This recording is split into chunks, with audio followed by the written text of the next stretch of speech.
sheega dhageyso waxa maanta karaamo xumo ku ah oo sumcad xumo ku ah oo sharaf xumo ku ah inta qol imaatid inaad tiraahdo si lagu aamino qabiilka tahay is sheeg aniga hadii qadiyadayda aragtidayda aan wado lagu aaminayni qabiilna lagu ma aaminayo horta taa waa inaad liqdaa oo dhab dhahda oo qaadataa qofka bini'aadamka waxa lagu aaminaa aragti iyo fikir qabiil lagu ma aamino nimankan afduubka la sheegayo qabiilay ka dhasheen dadkayna qarxiyaan haddii qabiil wax taraa maxay af shabaabka dadka u qarxiyaan hadduu qabiil wax taraayo maxaa maalinba todobada boqol magaalada muqdisho oo reeraha hawiyaha loogu qarxiyaa dadka madaxda u waa hawiye horta taa waa inaad liqdaa waad mahakarat leeyahay mahad ninkale karatay kaba ku tukade cali dheere intuba waa niman hawiye dadka ay baabi'iyaan oo xasuuqaana dadka boqolkiiba 80 waa dad hawiye waa hadduu qabiil erga qabiil la dhaho uu sax iyo qalad kala keenay saxda iyo qaladka maxaa keena qofka kula aragtida ah baa saxda iyo qaladka horta kala keena waa ina reer Puntland aasaa u qanacda qofka hadduu reer Puntland yahay oo uu qof xun yahay oo aragtida Puntland ka soo horjeedo kula qabiil ma waxa kula qabiil ah waxa kula guri cabdi gureeyusuk waxa kula qabiil ah qofka aragtida Puntland duulinaay laakiin maxaa qalada ina inta meel soo fariisatid qabiil aydid oo amaanta ku soo dhago dho jife hebel baan caynayaa hal i dhageysto waa qalad waa in qofka laga qabtaa laakiin hadaa dhaad fikir iyo falaqo baan ka falaqaynaya falaqo waa hadii nimanka sool bari degan ay Saciid Cabdullaahi Deni falaqeeyaan firdhiya kawaanka u saaran oo la falaqaynaya wuxuu Jabuuti ka soo qabtay adiga waxaas lagu ma dirsan fiir faa'iideynaadeen horta su'aalaha dhameeyay ay danta tigaaga sheeg sida lagu garto hadii maanta lagu dilo fiir faa'iisay hadii walaal ma hadii maanta la dilo reereena magta raasanaayo ma jarteen magma raasanaayo hawiyana magma raasanaayo daaroodna magma raasanaayo maxaa u tuurteen gabadha sharaf iyo karaamo leh Saynab ha tuurina Saynab abaayo aniga haddaan ku sheegaa Saciid Cabdullaahi Deni hadii la falaqeeyo firdhiya miiska saaran falaqada firdhiya soconays muxuu ka raadiyay Jabuuti maxaa laga soo siiyay xamar markuu tagay muxuu ka soo helay maxaa madaxweynaha maxaa madaxweynaha ku xigeenka qaatumo suginaadeer maxaa madaxweyne ku xigeenka qaatumo maalin dhaweed loogu xabadeeyay buuhood isagoo ka soo socda maxaa ninka naaleeye Axmed loo dilay maanta oo fiqi fuliyo loogu dilay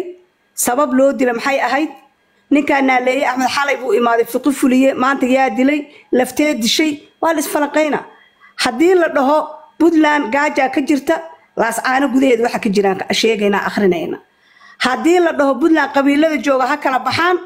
annagana waxaan kala bixinaynaa dhul bahantaa ilaa iyagu qabiilo badan Puntland ma deganay dhul bahantaa jifo u kala bixinayna kooda yar iyo kooda weyn iyo ka waxelay iyo inta kursiga jaamac siyaad heleen iyo inta kursiga bahar sama heleen qaalid wax ma ku leeyahay barkad wax ma la siiyay qayaad wax ma qaateen waa iswaraysi waa dhib ma laha iyagu hadii dadka wala la sug abdi gureeyo adduunka iswaraysi wax la dhaha ka jira magaceeda adduunka waa la iswaraystaa wax iswaraysi la dhaha ka jira waxa dhahaynaa markay soo ordaan dhahan ma jeerteen baa kursiga qaatay Maxamuud Saleebaan baa kursiga qaatay inta kursi oo jaamac siyaad uu qaatay baan tirinaynaa dhul bahantii kale muxuu helay baan dhahaynaa laas caana markaa ku dhimanayseen maxaa ka faa'iideen aan dhahaynaa waa weydiinaynaa su'aalahaas waa la isweydiinaya hadii ma aragtay ay hawiye intay soo kaxaystaan qolalka ay keensadaan annagana dhibna ma haysan nimanka duriyada reer Sheekh Isaxaaq qolalkoodaan tagaynaa tubaraacan ka sameeynayna moogta in la iswareeriyo ma ahaba hadii qolalka hawiyaha la tago ee reerkaas reer Puntland loo tubaraaco ina adeero maya macagta darmaan moogta in been la isu sheego ma fiicnaa in been la akhriyo ma fiicnaa haday intay caradaan qolka aarka abgaal tagaan ay ka soo tubaraacaan ani meelaha la tago Ilaahay waa ibare qolalka waxaan tagayaa nimanka reer Sheekh Isaxaaq duriyadii waxaan u ogolaanayaa inay gooni goosad yihiin waxaan u ogolaanayaa in mar dhow la aqoonsan rabo tubaraaca asaasiga halka ka galaya moogta waa in waraysi ma jiro wareer ma jiro hadii propaganda lagu furo koodaan propaganda ku furayna koodaan naga jilicsan anaga 26 sano ama dawlad nahayba iyaga kooda ba inta soo tiro koobna shalayna anaga maamul ka dhignay haddana anaga sool bari ereyga sool bari la dhaha araa bixiyay darmaan ee qofta bixisa waa aniga inta heesta lagu soo qaadin ka hor anaa bixiyay boqol magac oo kale waa u bixinaya ما فهمت iyaga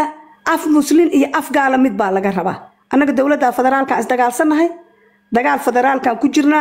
xasan baa is haysanaa haday nabadgeliyana siiyaan nabadgeliye naga helaayaan hadayna falaqeeyaan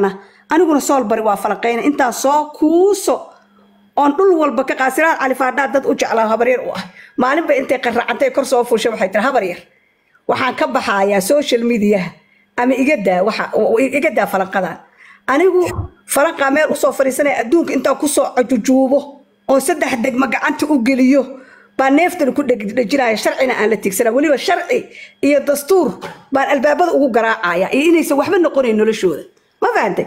iyagu marka af muslim iyo af gaalo ka ay rabaan ha ku dhaqmaan waxa soo haray islaamahan meereysanayo faa'iiso ku meereysanayo faa'iiso wax ma ka qaadi kartaan kama qaadi kartaan ma aamusiin kartaan wax ma ka bedeli kartaan waxba kama bedeli kartaan haday hawiye tahay haday gabooye tahay haday yaxar tahay haday baajuun tahay wax alla waxay tahay waa gabar Puntlandera halkaas waa libaax sa u dangiiga waa maxaa ka bedeli kartaa marka darmane waxa ku soo haray erayga ka dagayaa halkan erayga naciimo ducaale xumaanta idinka baray wallahi oo billaah oo talaa qof muslim ah loogu dhaartaa dagaalkii sool isagoo socda oo sool dagaalkeeda lagu jiro ani iyada WhatsApp aan ku wada hadli jirnay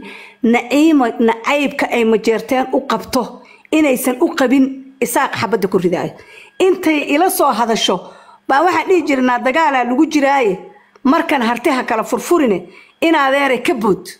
Puntland say noo galeen majeerteen say noo galeen maxamuus waa gabadha afkeeda igu tiri gabdha iyo dhalinyaro lacag siiyo oo waxa iri calanka Puntland waa in laas caana lagu dhex gubaa naciimo ducaale ah subhanallah naciimo ducaale dagaalka xabada soola socotay oo ilaahay igu ogyahay soomaho sool xabadeeda socotay bay waxay inta isoo wacdo bay kooma ku jirta waxay ku leedahay labada maamulo oo dariska naga ah inta ay Puntland jirto annaga waxba ma noqonin markaas waxaan dhigi jiray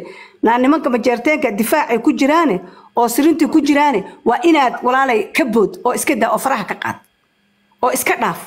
oo faraha ka qaad soomaho wiilal yar yar lacag $20 intay u dirto bay waxay isugu keentaa WhatsApp habeenkii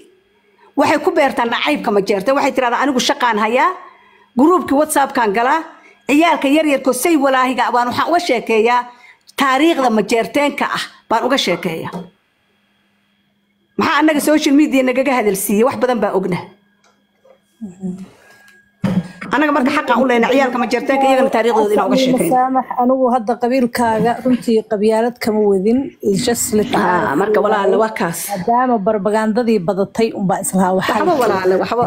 anigu ma kana ah ka wada adkaada waxa ka rabtaa dheemanay anigu ku dhageysan Faisoy horta Faisoy anigu ma kana ah dheemanay hadaan ka wada adkaada darmaan soo gobmi war gobgob dhashaatay anigu kale waa ku wataa Faisoy horta waa gabar Soomaaliyeed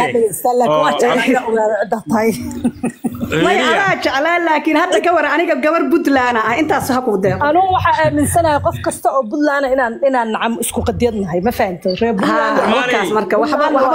dhul bahati waxa si aan ugu soo jiido wiilkan hadda nala jooga Cabdi Gure waa wiil wagar dhac waa wiil